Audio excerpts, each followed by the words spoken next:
ABP news आपको रखे आगे। मेलबर्न से भी आ रही है खुशखबरी, दुबई से भी आ रही है खुशखबरी। आज है खुशखबरी का डबल डेकर। अतुल भाई मेरे साथ हैं और हम बात करेंगे मेलबर्न में क्या हुआ, जहां पर अजिंक्य रहाणे ने लगाया शतक, और साथ ही साथ दुबई में आईसीसी टीम का ऐलान हुआ। इस दशक के सर्वश्रेष्ठ टी20 वनडे और टेस्ट टीम का ऐलान हुआ और वहां पर भी हुई भारतीयों की धूम। विराट कोहली और एमएस धोनी की धूम उस टीमों में दिखेगी।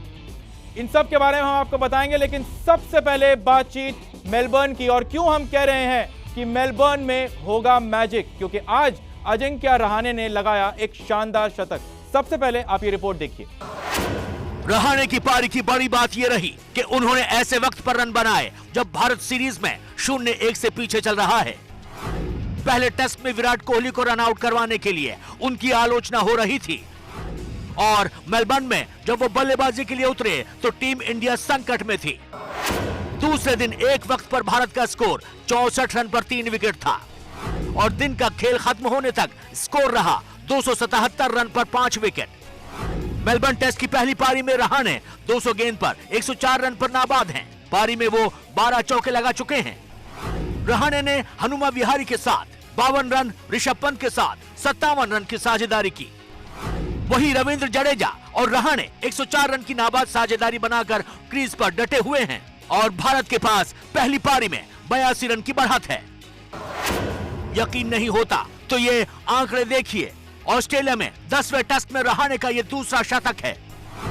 वहीं उनके टेस्ट करियर का ये 12वां शतक है। खास बात यह है कि 12 में से 8 शतक रहाणे ने भारत के बाहर लगाए हैं। 22 में से 15 अर्धशतक रहाणे ने भारत के बाहर जड़े हैं। वीनू मांकड़ के बाद दूसरे ऐसे भारतीय बल्लेबाज जिन्होंने मेलबर्न क्रिकेट ग्राउंड में 2 शतक लगा चुके। लेकिन अतुल भाई, हम आज के शतक की बात करेंगे। कैसी लगी आपको रहाणे की पारी, और क्यों ये पारी बेहद खास है? देखिए, कहते हैं इंग्लिश में cometh the hour cometh the man. जब बड़ी मुसीबत आती है तो बड़ा आदमी प्रकट होता है, और अजिंक्य रहाणे की ये पारी, और जिस समय वो सबसे अपने कैरियर के नाजुक एक दौर में थे, क्योंकि पिछला मैच सब जानते हैं कि विराट कोहली को रन आउट करा दिया, मैच हार गए, अब कप्तानी करनी है, विराट टीम में नहीं है, नंबर 1 बॉलर आपका शमी इंजर्ड है, तो सारे चिप्स डाउन थे। उसके बाद जिस तरह की कप्तानी की, आप कहते हैं ना कि फायर एंड आइस, अगर फायर है विराट कोहली तो आइस है अजिंक्य रहाणे, पर जो कप्तानी कल दिखाई उन्होंने, उसमें फायर वाली बात नजर आई। अटैकिंग करी, फील्ड प्लेसमेंट्स कर लें, बॉलिंग चेंजेस कर लें, बट सेलिब्रेशन उनका बिल्कुल क्वाइट था। तो अरे बिल्कुल सहज उनका, जो देखिए उनके शहर आप देखेंगे, विराट कोहली पंच करते हैं, छलांग लगाते हैं, सिर्फ सिंपल सा बल्ला उठाया, और क्या पारी। इसे भी मैं एग्रेसिव इनिंग मानता हूं, क्योंकि बिल्कुल पंच मारा है ऑस्ट्रेलिया का, और एकदम हौसले पस्त कर दिए। आप पहली पारी में 5 विकेट हाथ में हो, और रविंद्र जडेजा इस तरह से बल्लेबाजी कर रहे हैं, अगर कई पैरा सेशन आपको अगर खेल गए तो ये मैच आप जीत गए। और इस हार के बाद, पहली हार के बाद ये वापसी अगर कर दे भारतीय टीम, तो कमाल का कमबैक है ये। यही बात जो यहां पर अतुल भाई ने कहा है कि अगर हम वापसी कर दे तो मजा आ जाए, लेकिन डर भी इस बात का लग रहा है, क्योंकि ऐसी ही लीड, भले ही आज इस बार लीड ज्यादा हो हमारी, लेकिन लीड हमने एडिलेड में भी लिया था, और उसके बाद क्या हुआ ये हम सब कभी नहीं भूल सकते। और इसीलिए हम कह रहे हैं कि पिक्चर अभी बाकी है, 3 दिन टेस्ट मैच के और हैं। ये रिपोर्ट देखिए। मेलबर्न टेस्ट के दूसरे दिन भारत ने 82 रन की बढ़त बनाई। अजिंक्य रहाणे 104 रन, वहीं रविंद्र जडेजा 40 रन पर मैदान में डटे हुए हैं। एडिलेड टेस्ट में पहली पारी के आधार पर भारत को 53 रन की बढ़त मिली थी, लेकिन दूसरी पारी में पूरी टीम 36 रन पर ऑल आउट हो गई। वक्त और ओवरों की कमी नहीं है। मेलबर्न टेस्ट में 3 दिन का खेल बचा है। भारत को ये टेस्ट जीतना है तो कम से कम पहली पारी में 200 रन की बढ़त लेनी होगी, यानी तीसरे दिन 120 रन और बनाने हैं। अतुल भाई, जो आपने कहा, इसीलिए ये रिपोर्ट भी हमने आपको दिखाया। क्या आप अब मानते हैं कि वाकई में इस बार टीम इंडिया ड्राइवर सीट पर है? बिल्कुल है, मुझे लगता है बस इसको एक्सटेंड करना है, आपको सेशन जीतना है। जैसे आजकल अगर कोचेस की बात की जाए तो वो आंकते हैं कितने सेशन आप मैच में जीते हैं। आज भारतीय टीम ने 3 सेशन अपने नाम किए हैं।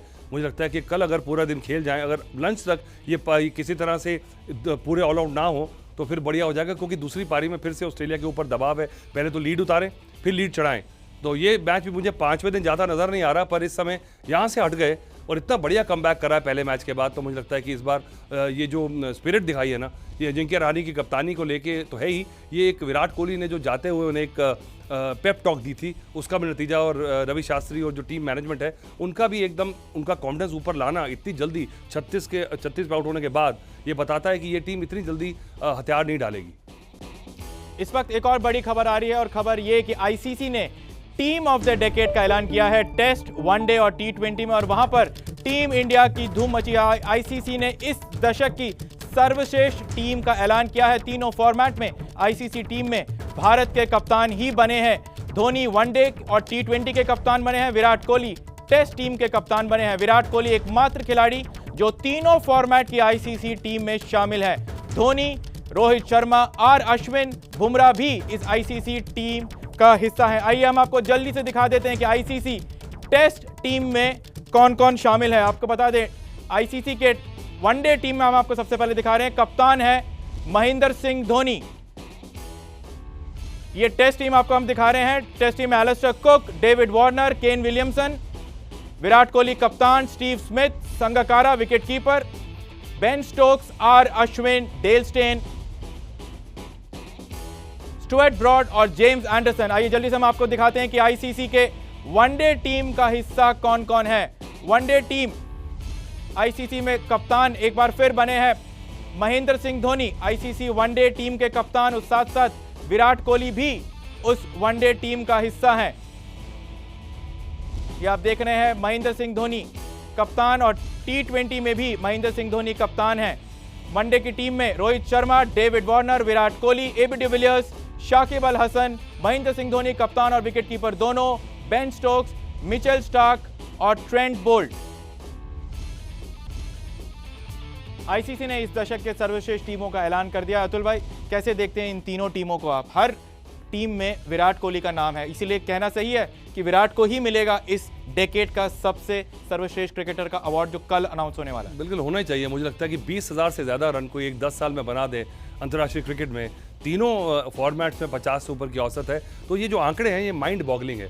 अभी तक क्रिकेट में हमें लगता था कि तेंदुलकर के बाद ये आंकड़े हमें देखने को नहीं मिलेंगे, और एकदम से बैटॉन जैसे कहते हैं रिले में पकड़ाई है, और विराट ने पकड़ी है। मुझे लगता है कि अब अभी तक बिल्कुल फिट हैं, तो मैं सोच रहा हूँ कि 4-5 साल में क्या आंकड़े होंगे उनके, कोई इंजरी ना हो जाए, ये किसी के हाथ में नहीं है। पर और धोनी की जो लेगेसी है वो सामने है। तो ये जो टीमें बनाई गई हैं ये रिकॉर्ड देख के बनाई गई, और ये सिर्फ भारतीय पॉपुलैरिटी वोटिंग नहीं है, ये all over the world ICC की जो रेटिंग सिस्टम्स हैं उनके तहत बनी है। तो ये जेन्युइन है, और चारों खिलाड़ी जो हमारे हैं इन तीन टीमों में चारों डिजर्व करते हैं। या डिजर्व बिल्कुल करते हैं, लेकिन इस बात का मलाल जरूर रहेगा कि शायद टीम इंडिया ने और भी ज्यादा आईसीसी के ट्रॉफी जीतने की क्षमता थी, लेकिन नहीं जीत पाए। लेकिन एक ऐसा क्रिकेटर, जैसा अतुल भाई ने कहा, वो है विराट कोहली। और क्यों हम कह रहे हैं कि वो कल जीतेंगे decade cricketer of the decade का अवार्ड, ये देखिए। 10 साल, 3,711 मैच और विराट कोहली को दशक के सर्वश्रेष्ठ खिलाड़ी का अवार्ड मिलना तय। पिछले 10 साल के बीच खेले 374 मैच में बनाए 20,396 रन, 27 टेस्ट शतक, 39 वनडे शतक, कुल मिलाकर 66 शतक। पिछले एक दशक में सबसे ज्यादा शतक और अर्धशतक, तीनों फॉर्मेट में 50 से ज्यादा की औसत। क्रिकेट के इतिहास में एक दशक में सबसे ज्यादा रन बनाने वाले बल्लेबाज। 2016 से लेकर अब तक क्रिकेट की दुनिया में सबसे ज्यादा रन बनाने वाले बल्लेबाज। आईसीसी अवार्ड 2020 की 5 कैटेगरी में नॉमिनेशन। कल दोपहर 2 बजे होगा इस अवार्ड का ऐलान, और एबीपी न्यूज हर खबर आप तक पहुंचाते रहेगा। फिलहाल इस बुलेटिन में इतना ही। बहुत बहुत शुक्रिया अतुल भाई आपका। अब वक्त एक छोटे से ब्रेक का, खबरें जारी रहेंगी, आप देखते रहिए एबीपी न्यूज।